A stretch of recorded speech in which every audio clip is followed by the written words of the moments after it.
As always, I'm going to call balls and strikes. I'm going to keep it real. I'm going to be nice, but I am going to be honest. These people are lying to you. These people are fakes. I don't think that there's a 100% authentic politician, and it's not their fault because people don't really want the truth. But people like Jasmine Crockett, people like Zoran Mamdani, people like AOC, and I'm going to do a video on all of them.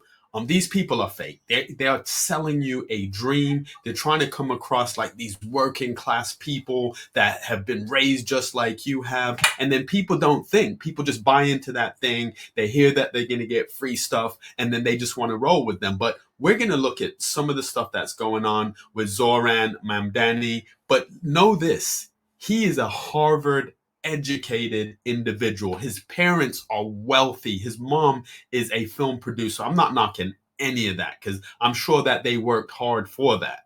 But you will not hear him talking about that. When he's talking about taxing millionaires, he doesn't say people like my mom, academics like my dad. He doesn't say that. He tries to say it as if he has grown up like the people he's trying to appeal to. But let's just hear a little bit of what he's talking about, and then I will be reacting to the Black conservative perspective and just adding my views. I do this because a lot of the things that I hear Black conservative perspectives say, or George, I agree with, I align with. A lot of the things I don't, but he tends to talk about the things that I talk about. So please, please, please check out his videos, the original videos where I get a lot of the content, and make sure we help him get to 1 million subscribers. But for now, let's just get into this. Okay, well, of course, the big question is, how are you going to pay for it? You've proposed increasing taxes on wealthier New Yorkers. The Democratic governor, though, of your state, Kathy Hochul, says she's not going to support increasing taxes in order to get it across the finish line. I want to let you take a listen to a little bit of what she had to say recently and respond on the other side. Here she is.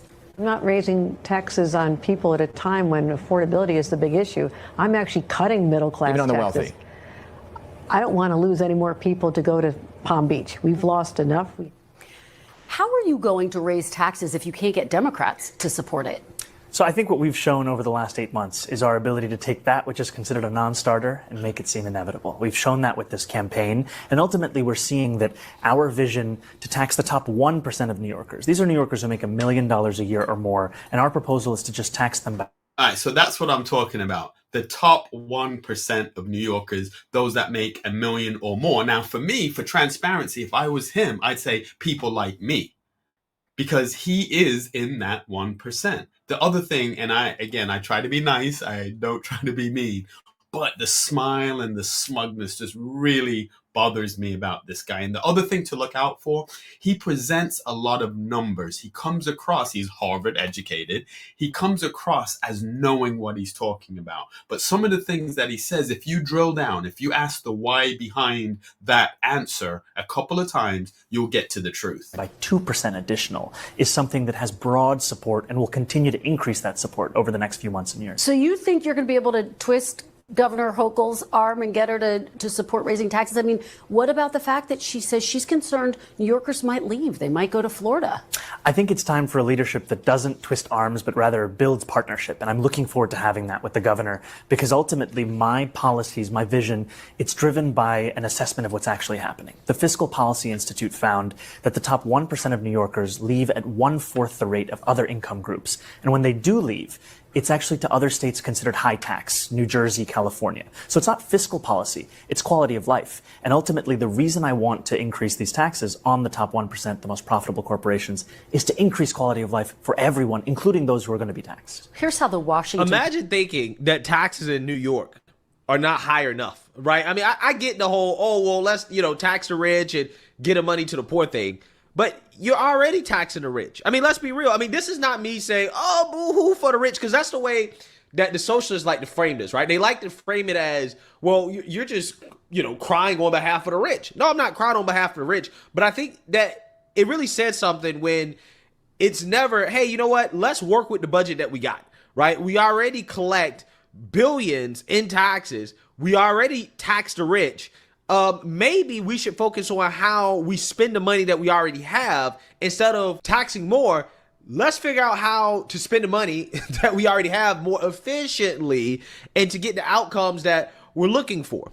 And that's a really good point, because when you look at, and I don't like talking about Democrat versus Republican, but let's just look recently in the American presidential election where Kamala Harris lost. She raised like 1 point something billion dollars in the matter of a couple of months and ended up in debt. She was paying celebrities to endorse her. She was doing things that you in your own home with your own budget would not do, and you don't want your government doing.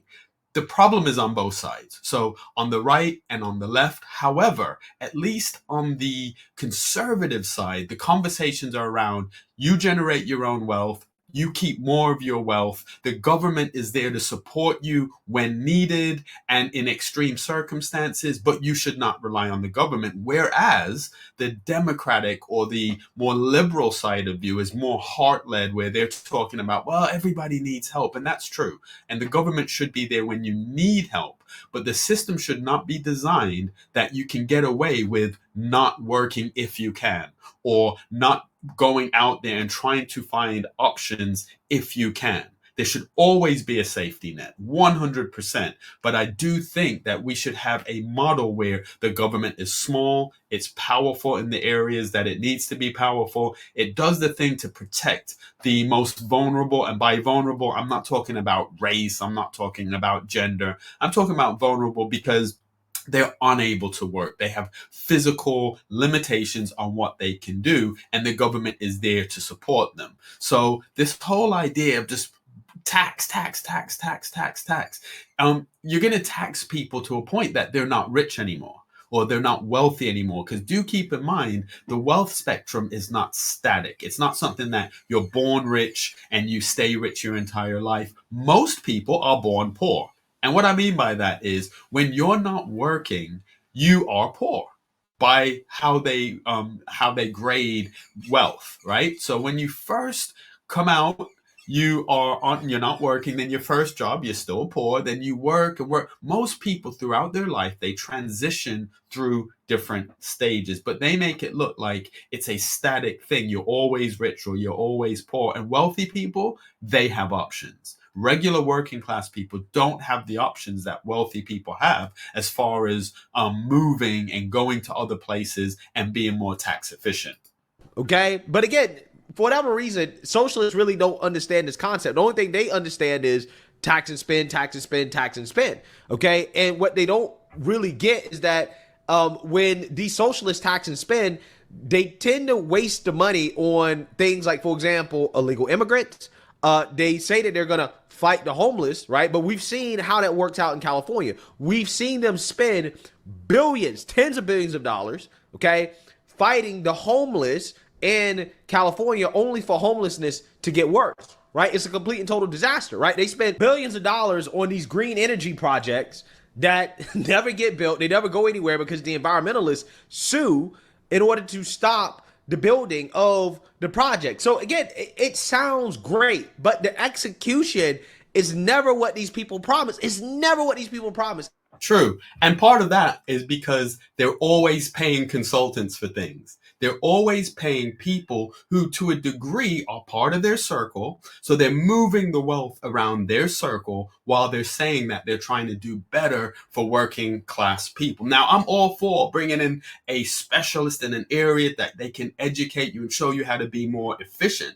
But quite often, the savings that they're trying to allegedly get for working class people is lost by paying these consultancy firms for things that an average person could have figured out without paying some $100,000 a day consultant to tell them.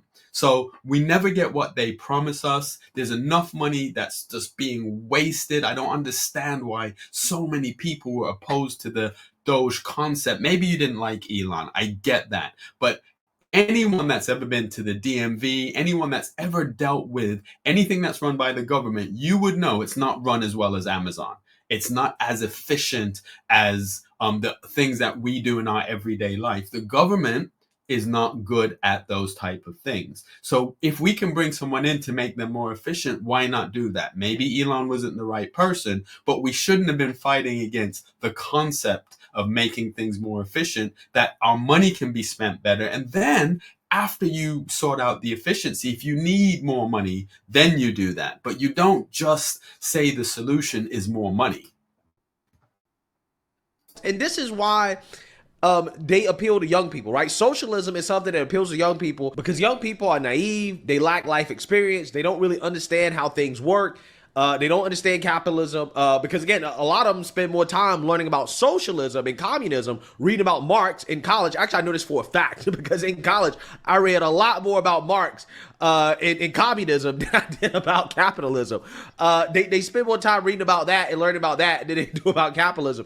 And again, this is why when they get in the real world and they actually start to learn about how things work, they tend to not support socialism anymore, right? The older that they get, the more taxes they pay. They say, hey, you know what? I think I'm good on this, right? I think I'm good on socialism. So, it's just one of those things where I think that guys like this, they're con men, right? They're appealing to people who are ignorant, who, again, lack the life experience to be able to see through these false promises that this dude is making that, again, sound good on paper, but in reality, the execution is never what these people claim.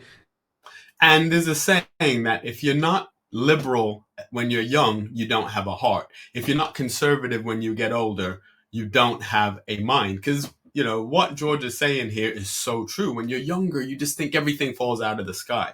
And you're heart-led because you've never gone out and built anything.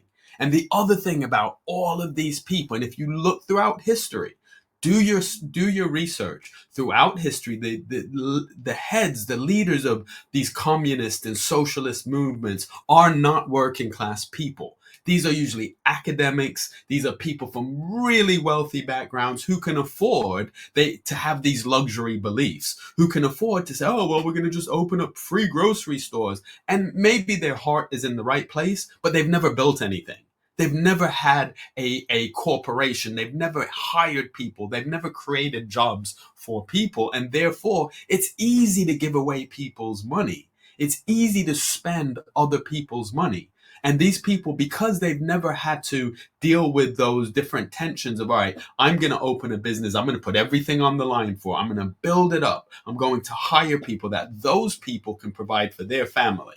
No, these are academics, and there's nothing wrong with being an academic. And the other thing that you find is that a lot of these people, their parents were scholars. So his father, Zoran's father was a scholar. Now, my dad was a philosophy professor, so I'm not sitting here saying that that's necessarily a bad thing. But when they try to present themselves as these people that have, like I did, worked at McDonald's in their teens and then had to work their way up. They're not that. So they, as much as they will criticize people like Donald Trump and other people, they're the same. But at least with people like Donald Trump and other wealthy people, they put that out front. So you do see on the conservative side, people be like, yeah, I inherited some money, or yeah, I grew up in wealth and this is what I made of it. But what these socialist and communist leaning people do is they talk about working class people, but neglect to say that I am not one of you. I represent you and I have some good ideas for you, but let me just be authentic and honest and say, I grew up in the lap of luxury. My mom's a big film producer who does things for Disney. And again, I'm not knocking it because that would be hypocritical, because I defend the other side when people are criticizing them for being born with a silver spoon in their mouth.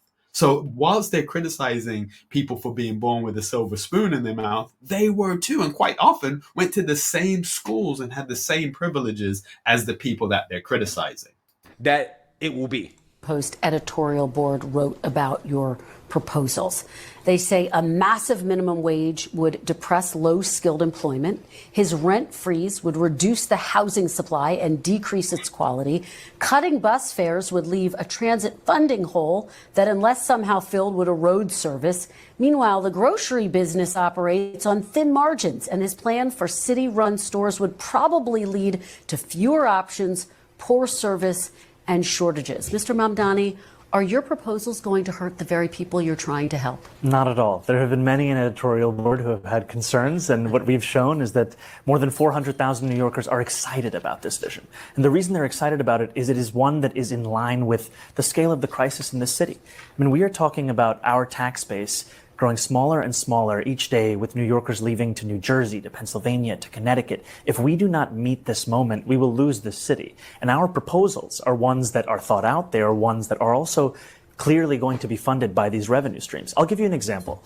When we talk about grocery stores, I've put forward a proposal for a pilot of one grocery store in each borough. These are 5 grocery stores that would cost $60 million in a city budget of more than $113 billion. And ultimately, the reason that we are so excited by them is we've seen that they've worked in Kansas. We've seen that when a feasibility study was done in Chicago, it was shown to be something that was not only feasible, but pressing and urgent in an urban setting. And finally, it costs less than half of what the city's already set to spend on subsidizing corporate supermarkets without any guarantee of cheaper prices, any guarantee of collective bargaining agreements, or that they accept SNAP or WIC. Well, see, this is where I was saying he'll present numbers with a nice smile and very well articulated arguments, but he's talking about doing a pilot. Now, let's just think about this rationally.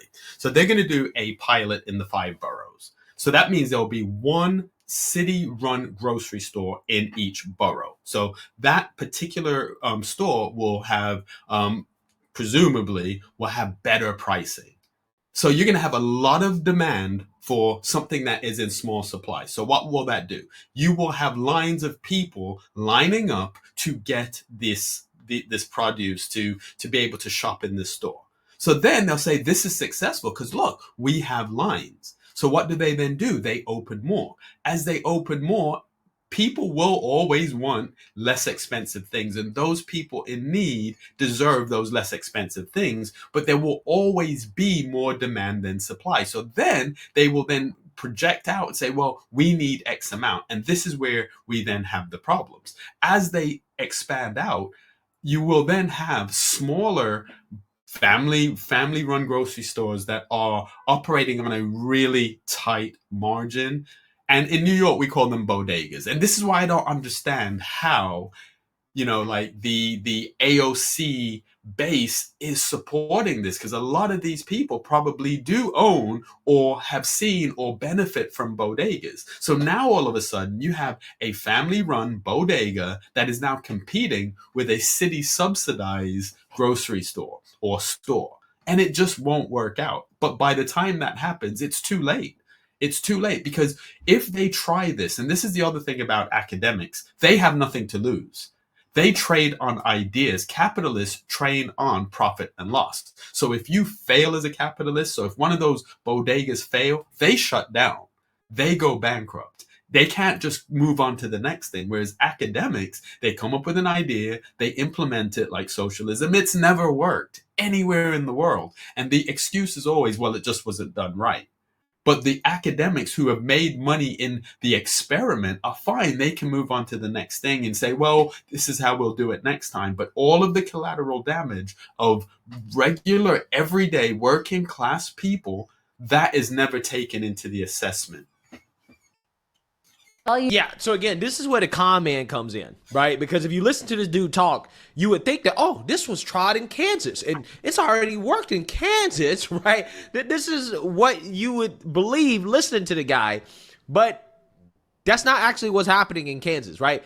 What he's talking about is a public-private partnership in which, yes, you have the government subsidizing these grocery stores, but that's different than government owned, right? He's talking about government owned grocery stores, right? Which is different than government supported grocery stores, right? Those are two different things. New York City already has government supported grocery stores, right? It's called the Fresh program, which is intended to do exactly what this dude is claiming that his government owned grocery stores intend to do. And again, how do you appeal to people when you already have New York City implementing an idea to solve the problem that he's trying to solve? Well, how do you appeal to people, right? Well, you just go further left. You say, well, that's not enough. It's not enough to have corporate socialism, right? It's not enough to subsidize the grocery stores, right, with government money. No, we just need the stores to be government owned, right? And it's just an experiment. It's just an experiment. You don't understand, right? We're just going to, open up a few government owned grocery stores. And it's only going to cost this much, right? As if that's actually how it's going to work out, right?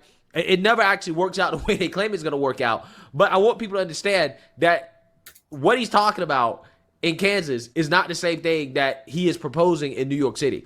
They already have programs in New York City to do what this guy claims that he wants the government grocery stores to do. And if you need any evidence and proof that the government politicians, the bureaucrats, specifically in New York City, do not have the ability to run a business, okay, just look at the MTA, okay, and the disaster that the MTA has been.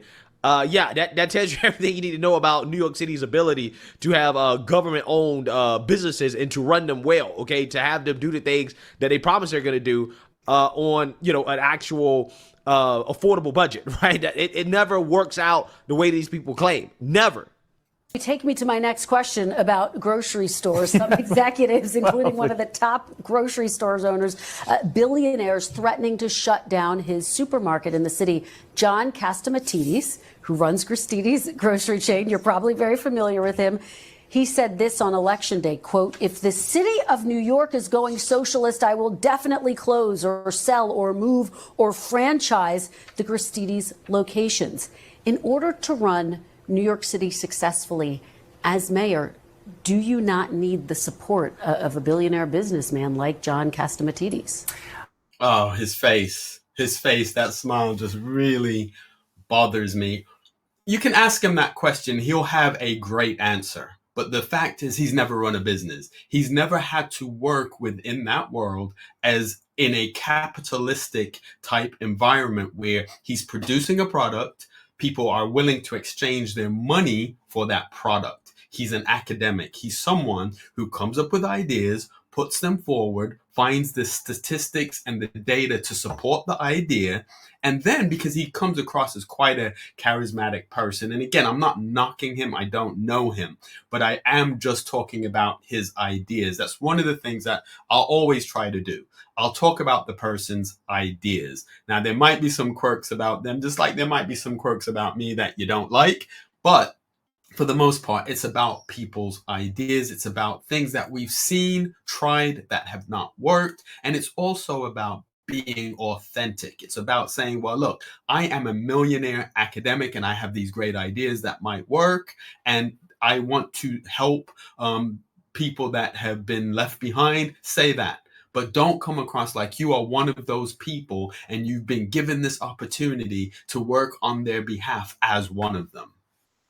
I don't know if I need his support specifically, but I want to make clear that my vision for this city is a vision for every single New Yorker, including business leaders across the city. And the reason I say that is that my proposals, even the ones to increase the top corporate tax rate of New York to match that of New Jersey, are ones that would also benefit those business leaders. Because when I have conversations with them, what I also hear is the just how expensive this city is preventing them from attracting and retaining the talent they need to grow their business. And ultimately, I'm looking forward to having those meetings, having those sit downs to make clear why this vision would benefit all. Well, again, the city is expensive because it's overly regulated and overly taxed, right? That's why it's expensive. Okay. That's the problem. The problem is that these far left policies that Democrats do embrace is why the city is more expensive than it should be, right? If you roll back the regulation, if you lower taxes, okay, if you stop spending money on these stupid projects that don't provide a positive return on investment, if you actually, start to use the money efficiently, then yeah, you will see prices go down. But again, as long as you have over-regulation, like for example, when you talk about rent, okay, the over-regulation of the rental market in New York City is part of the reason why there's a housing shortage, right? It's part of the reason why they lack affordable housing. Well, the reason why is because when you have these rent stabilized affordable housing units, a lot of landlords can't make that much money off of them, right? Because they can't really make money off of them, then they don't have an incentive to maintain them, and developers don't have an incentive to build new units, okay? It is much more profitable to build a luxury unit, okay? And this is why you have more luxury building in New York City than you do affordable, low-cost housing, right? It's because the regulations in New York City disincentivize developers from actually building these affordable units because you can't really make money off of it, right? If you can't make money off of it, then people are not going to build it, okay? And it's not because there's not demand for it. There is demand for it. It's just that there's a supply shortage due to the fact that developers and landlords just don't want to offer these units to the market due to the fact that, again, it's not possible to make a profit. And ultimately today, when you can't make profit, then you're going to be lacking in supply, right? That's what tends to happen. So again, if you could make these affordable units more profitable, okay, if you could actually loosen up regulations to allow for cheaper building, to allow some of these landlords to actually make money from these affordable units, then you're going to see an increase in the supply. But again, he's not proposing stuff like that. Okay, that doesn't sound all glamorous as, well, let's tax the rich and just give it all to the poor, right? That it doesn't sound as glamorous as that, right? That would actually take somebody that has to go through the policy, that has to go through the regulations, that actually has to do the work to figure out, okay, how do we make the city more affordable, okay, without promising all these handouts? Again, handouts just, it's easier, right? It's very easy to run on that, to pitch that, rather than serious policy. And that's the problem with this guy. Went on your website and realized there's a policy proposal that says your plan, and I'm going to quote it for folks, is to shift the tax burden from overtaxed homeowners in the outer boroughs to more expensive homes in richer and whiter neighborhoods. Explain why you are bringing race into your tax proposal. It's easy. This is where the rubber meets the road. We start to have this conversation to act as if all white people are rich and all black people are poor. We just use those, what they like to say, those dog whistles to get working class people on their side. Now, his answer is, to me, it's disingenuous, but it's his answer. So you will hear his answer. But the moment we start acting like, there's a set of people that are inherently doing better than everyone else, then we know that this person is trying to manipulate people. He's trying to manipulate the way that you think, and he's not being honest with you. Because out of all of the different demographics within the US, the demographic that is doing the best is not white people. So why would he instinctively just talk about whiter neighborhoods? Also, the other thing is he has like this infinity protection of I don't even know how to put this, but it's like, because he's a minority, he's a brown person. I don't like using that expression, but because he's a brown person and because he's a Muslim, even though a lot of what he's proposing does not align with the Muslim faith, but because of that, anything you say about him he'll twist it around, just like Jasmine Crockett and AOC. They always twist it around to say it's about what they look like or what their sex is, when his ideas are just bad ideas when you actually drill down. But let's hear what he says. That is just a description of what we see right now. It's not driven by race. It's more of an assessment of what neighborhoods are being undertaxed versus overtaxed. So why put it in there? If it's not driven by race, then why say that you're taxing whiter neighborhoods, right? If it's not race driven. Well, it is race driven. That's why you're putting race in there, because otherwise a smart politician would not racialize something when it's not necessary to racialize. But see, again, this guy is the same type of toxic that Jasmine Crockett is, right? And again, it's no surprise that Democrats don't want to be associated with this guy, that they're backing away from this guy. They say, nah, I'm good on him. It's the same reason why they say they're good on Jasmine Crockett. And I did a video about this yesterday. The reason why is because this type of racialized identity politics is not something that can appeal to the broad voter base of the United States of America, okay? But it does appeal to the far left lunatics, right? It appeals to them, but it doesn't appeal to everybody else, to the same people, right? So the only reason that you would racialize a policy like this is because it is being driven by race, one, or again, you're trying to appeal to extremists. Because otherwise, this doesn't appeal to anybody else, right? When you're out here talking about you're going to be taxing whiter neighborhoods, I mean, who does that appeal to, right, outside of white progressives? Okay, who apparently they're signing up to tax themselves out of existence, which I think is really dumb. But, you know, hey, yeah, that's not something that appeals to a broad coalition of individuals, which, again, is why I think that this dude you know, is somebody that Democrats, again, are trying to run away from. They're saying, nah, we don't really want to be associated with him, is because of this type of stuff. We've seen time and again that this is a property tax system that is inequitable. It's one that actually Eric Adams ran on, saying that he would change in the first 100 days. He's since sought to defend it and lost at every juncture in court. And I understand you're saying we're simply describing the types of neighborhoods that would see these increase in taxes, and yet by invoking race, do you run the risk of potentially alienating key constituents? I think I'm just naming things as they are. And ultimately, the thing that motivates me in this is to create a system of fairness. It is not to work backwards from a racial assessment of neighborhoods or our city. Rather, it's to ensure that we actually have an equal playing field. And right now, what we see with the property tax system is one that is overtaxing a number of New Yorkers and undertaxing others, and an inability of political will to resolve that. Okay, so this is that ploy and that thing where they just use a bunch of buzzwords, fairness, things that you can't quite often actually define. So the long and short of this whole thing is definitely look into this guy, look into his policies, look into what he's saying, but understand who he is. I think he lacks the authenticity that he's trying to project because he's not being truthful about who he is, where he's from, what his background is. None of those things disqualify him. Those aren't the things that disqualify him. I just think if you were to ask the average person who is backing him if they understand that he is that top 1%, I don't think most people would understand that. And maybe they would vote for him anyway, and that's fine.